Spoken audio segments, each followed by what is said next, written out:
È un progetto per avvicinare i ragazzi con diverse disabilità cognitive a quello che è il mondo del golf,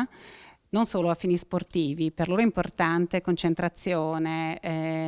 oculo manuale, il coordinamento motorio diventa fondamentale non solo per l'attività sportiva ma anche per la loro vita. Sono ragazzini con diverse disabilità dove contenersi, misurare la forza e rispettare regole non è così facile, e per cui la grande soddisfazione di questo progetto è vederli crescere e vederli poter giocare a golf, che sembrava impensabile, e poter anche nella loro vita imparare a misurarsi sempre nel gruppo. La cosa più bella che hanno detto i ragazzi è che quando c'è una difficoltà nel golf la superano insieme, e questo la dice lunga in uno sport individuale, quanto conta per loro il team, il gruppo, per condividere anche queste gioie. Una bellissima iniziativa. Sono un gruppo di ragazzi splendidi che hanno trovato nello sport il modo per stare insieme, per abbattere tutta una serie di paure che naturalmente potevano avere, e anche hanno imparato il bello della concorrenza leale, però, perché li ho visti insomma gareggiare, li ho visti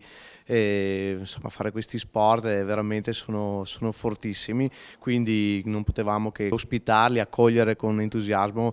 la loro richiesta di venire in Consiglio regionale a visitare la nostra realtà, che insomma anche dal loro punto di vista hanno potuto conoscere un'istituzione importante come il Consiglio regionale del Veneto. Grazie alla